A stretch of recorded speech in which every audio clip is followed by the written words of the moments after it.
Okay, we're going to cover a couple of primary races. Not all of them are important. I really couldn't care. I don't care at all, in fact, who wins the governor's race in Minnesota, for example, or I guess Connecticut. I don't think I'll ever be in Connecticut. Nothing against anybody from there, but it's not really high on my list of priorities. Who becomes the governor of Connecticut or senator or whatever the hell it is. There are a couple races I think that are an indication of where the Democratic Party is headed. But first, let's get this out of the way. There's been a lot of talk about white nationalists running as Republicans in this race, and there have been I think there have been two that have been nominated, but they're both in seats that are virtually unwinnable for Republican. One of them is in Illinois. That's the one that Art Jones is running for. And Art Jones is a admitted neo-Nazi. Has been like a member of several groups that are like blatant. I mean, they are actual Nazi groups. It's not like he's hiding it or anything. And he's just not going to win because he's up against Dan Lipinski, a Democrat who's never had any actual challengers in the general election. So look, there's a lot of things I'll complain about with the Republican Party. I think that they betray their voters. I think that they have very little integrity as far as looking out for the interests of the people who put them into power, as opposed to the lobbyists that basically run their campaigns. But I don't think that they're moving further to the right, and evidence of this is here in Wisconsin, the first district of Wisconsin, which is the seat that Speaker of the House Paul Ryan is giving up because he's retiring. White supremacist Paul Nealon wins 11% in Republican primary for Paul Ryan's seat. So why would this be news at all? I mean, 11% is not enough to win in any race. And he ran. I think he ended up winning third place. And it says the notorious racist who lashed out at critics for being shekel for hire Jews was in third place with more than 80% of the votes counted in Wisconsin's first district, a GOP bastion in the southern part of the state that Democrats hope to flip with Ryan retiring. So we'll get back to that later, like the Democrat who got nominated. Nayland trailed behind establishment Republican Joyce Bryan Style, who led a crowded field with just over 50% of the votes. Democrats voted for ironworker Randy Bryce, who we'll get to, whose working class charm and distinctive mustache earned him the nickname Iron Stash. So they really butter him up here. Nealon ran against Ryan in the 2016 GOP primary. The race got national attention when then candidate Donald Trump refused to endorse Ryan, but the House Speaker won in a 5-1 landslide. Since then, Nealon appeared with anti-Semitic figures like David Duke, blamed Jewish media for unfair press coverage, and published an enemies list of Jewish journalists. But fellow white nationalists have distanced themselves from Nealon in recent months because many felt he was being too overtly racist. Nealon was banned from GAB, a Twitter-like platform popular with the alt-right, after revealing the secret identity of a prominent troll with whom he had ideological disagreements. The state Republican Party condemned Nealon in February after his Twitter ban. So Paul Nealon actually did worse this time than he did in 2016, and yet they're saying that this is a significant issue. Okay, let's even look it up. Wisconsin first district. So let's look up how many votes were cast last time.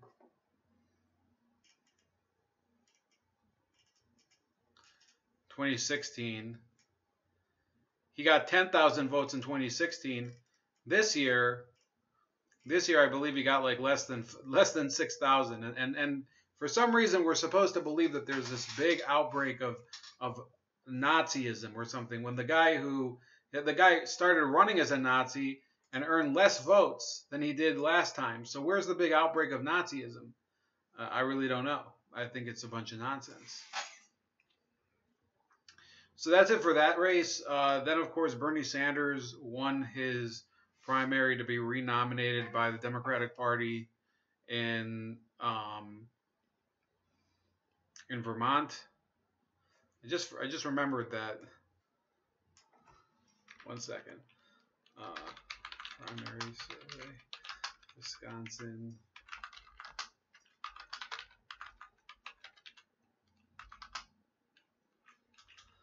So, forgot to change the title for this. That's gonna suck. So it should save now as a different one.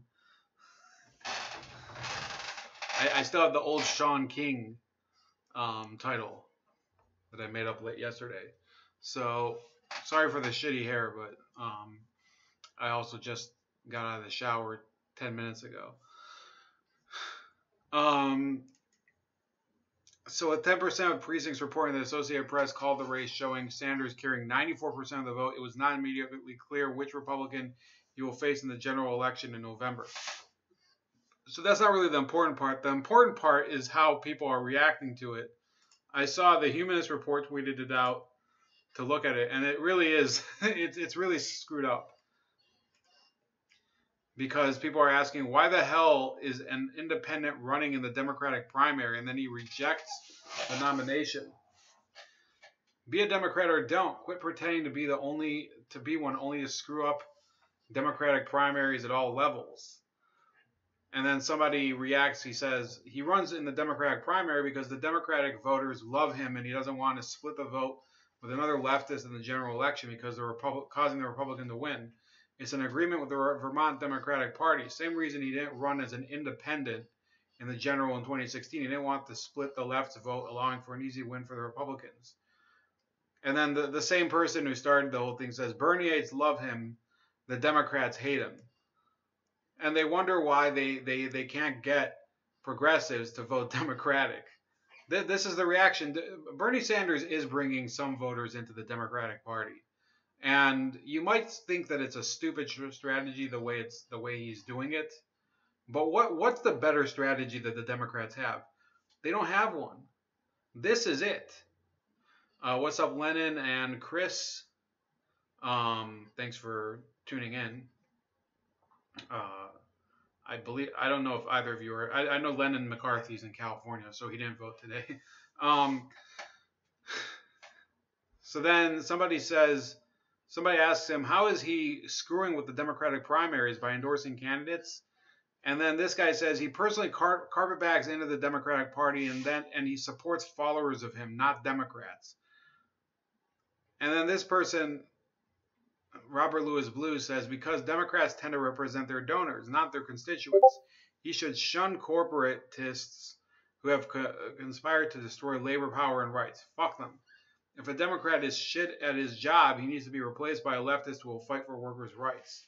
And then Shaolin the Moon says everything you say proves that you're not democratic, whatever the hell that means. That's exactly why the Democratic Party is falling apart, because they'll only say what they're not standing for. And by the way, I think that socialism is a bunch of nonsense, but the Democratic Party doesn't have any ideas. It's really almost like watching a social club trying to promote their membership to the public. That's what the Democratic Party is. Bernie Sanders does promote a vision. It's a vision I deeply disagree with. Always have since probably I was a teenager. I've been opposed to socialism. Before that I kind of was. Well, yeah. I'd say in high school I was still thinking socialism might be the right way for our society to be organized, and not long after that I just decided to abandon it, possibly because of the 2000 election. So that's it for Bernie Sanders. That's it for Paul Nealon.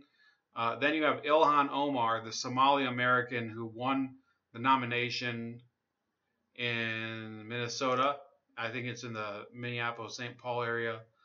And she won easily. This is a woman who I've seen reports that she's married to her brother.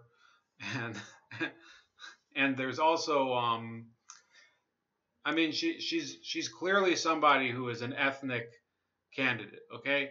Now, maybe she does have some views that are very, very, uh, she must have some sort of redeeming qualities. Okay, I'm not as much as I dislike a candidate. I think that there has to be at least some acknowledgement that people vote for her for some reason. It might just be because there's a lot of people who belong to the Somali group, and that's about it. Shiska says she is also pro-Hamas. Well, how could she not be?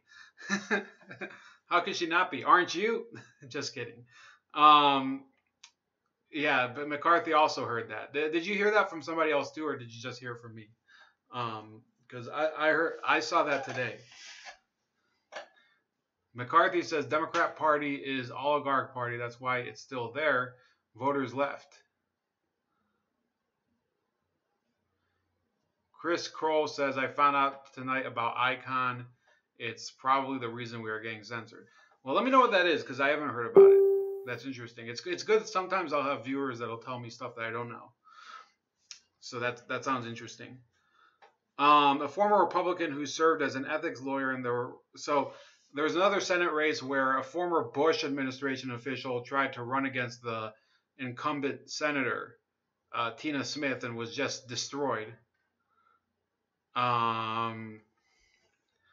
So that's about it for this news. So the Democratic Party is for sure shifting further to the left, shifting further to the ethnic and minority votes that they're trying to get. And by that I mean there's probably a lot of minority voters, whether it's Hispanics or black people, or there's also sexual minorities, if you want to call them that seem to be getting turned off by the Democratic Party. What I'm saying is that there are active caucuses within the Democratic Party that belong to those groups, that represent those groups as almost their core constituents, that they're trying to, they're trying to take over the party. Lennon McCarthy says Laura Loomer reports all this shit. She's a little dodgy too. Yeah, Laura Loomer is somebody I think is always a very, very bizarre person. And she'll show up and make a huge spectacle of something, shout at the subject. She look, I appreciate people trying to make a good job of journalism, but she has some of the same behavior traits as Jim Acosta. And while I guess, for example, that episode where she followed Auntie Maxine around, it was a very strange one. And then in the end, she did get technically assaulted by what's her name, Maxine Waters. But I don't think that's the way to do journalism. That's not the way I would do it. Okay, so I think Laura Loomer is very, very well, that's not what I would say. Ravi Shiska says she is unfuckable. Is that? I don't think she looks like super ugly. I just think she looks a bit weird.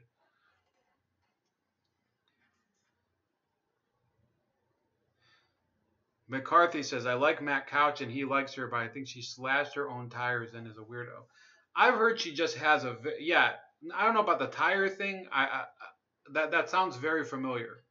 I don't remember that precisely, but it does sound familiar. I think that she used to work for O'Keefe, and she probably found herself outside of his group because she just behaves very histrionically. She gets into really confrontational situations, and she's good for creating a huge ruckus if that's what you're going for. I don't think it's always the best way to do things. Maybe in this case with Ilhan Omar, there was no other choice. So they had her go in there with Avi Yemini hanging out outside, and she basically caused a ruckus and asked Ilhan Omar all these uncomfortable questions. And yes, a lot of people are now paying attention to Ilhan Omar. McCarthy says, I heard Laura is sexually assaulting people. I think she looks okay. Mr. Medicor did a video on her.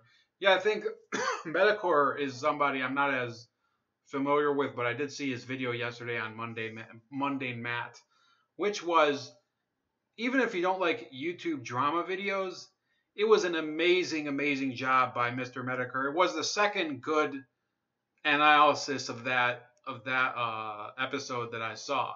The first one, I don't remember what the guy's name is, so sorry for him, but I mean, he's competing against Medicare. But yeah, Medicare is somebody I do really, really trust, just because he does know how to put everything in a good context, very good flow of information and everything. So that's about it for that race with Ilhan Omar, and she'll probably win the election. And I guess congratulations for her, whatever the hell that means. She'll be in Congress.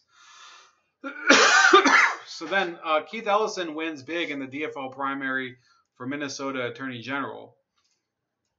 You'll remember yesterday we did discuss Keith Ellison being accused of I think it was just spousal abuse or beating his girlfriend.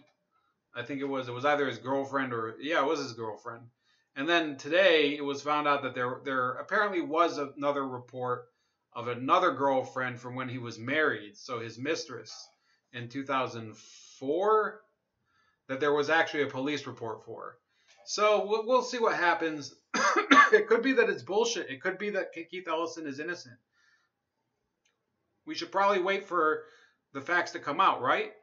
Or should we apply the Democrat standards and basically crucify him right now?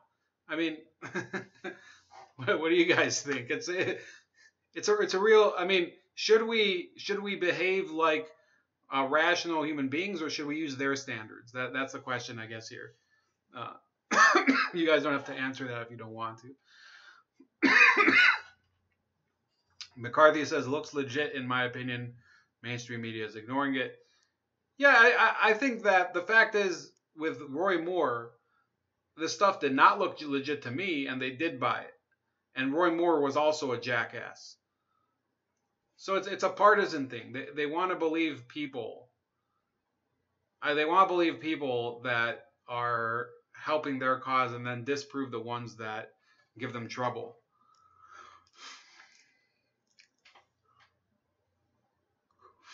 So that's about it for, and he did win the primary today. So he could very well be the next Attorney General of Minnesota. Minnesota, as they say up there. Minnesota. I'm Jesse Ventura. I'm the governor of Minnesota. So yeah, that's it. Chris Kral says they dropped it after Roy lost. Yeah, that's true. It's a disgrace the way that these newspapers they'll cook up something and then drop it once it doesn't even matter. So then Randy Bryce wins Wisconsin's Democratic primary in the race for Paul Ryan's House seat. Now, there were a number of places that were gushing over this guy, and I think they're right to gush over him because he's actually the type of person who represents the type of public that the Democratic Party used to stand for back several decades ago. Labor voters, the common working man, and everything. It says Randy Bryce, a union ironworker turned progressive rock star, won the Democratic nomination in Wisconsin's 1st District, quieting at least some of the doubts that his meteoric rise obscured politically fatal personal baggage. Bryce faces Brian Stile, the winner of the GOP primary, for the open seat occupied by House Speaker Paul Ryan, the Republican who announced his retirement in April. Stile is a former Ryan aide and was backed by him.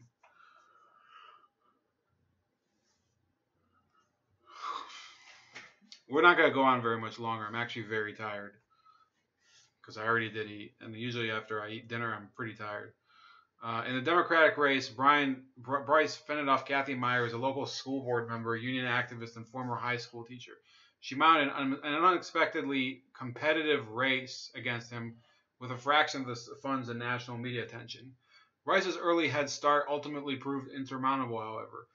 His general election bid in the conservative-leaning district in southeastern Wisconsin is likely to test both the importance of character issues, a potential problem for Bryce, who has a spotty past driving record, and the appeal of his unabashedly progressive in historically GOP territory.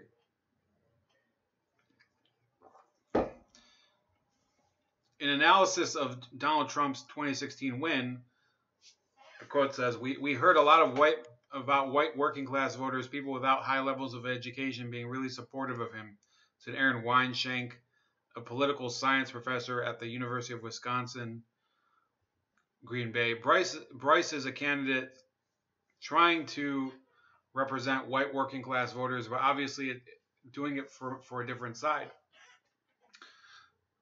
His showing in November could be a signal to party elites that this kind of candidate you want to recruit. This is the kind of candidate you want to recruit for other places in the country, Weinshank said. Bryce's primary win is the culmination of a campaign that began in mid-2017 with a viral video ad that featured images of the burly, mustached ironworker Bryce on the job and taking care of an elderly mother suffering from multiple sclerosis. Bryce sought to contrast his humble working-class lifestyle with that of Brian, a two-decade incumbent known for advocating drastic cuts to the social safety net.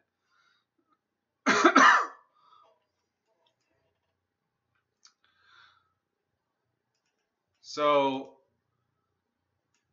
this is a woman that he beat. And yeah, I think either way you look at it, the Democrats are heading further to the left. Okay, it's either the type of the left that Ilhan Omar represents, which is really the identity politics left with Islam and with women and whatever, or it's Randy Bryce, who plays to the traditional union constituent within the Democratic Party. And you know what? We'll see what happens. I think Randy Bryce, if he wins this seat, becomes actually a real prospect for some success in the future. So that's about it. I think I'll put up the links tomorrow. I'm very tired right now, and I have something to do tomorrow. So please like the video, subscribe to the channel, also share the video and comment when it uploads, and have a great night.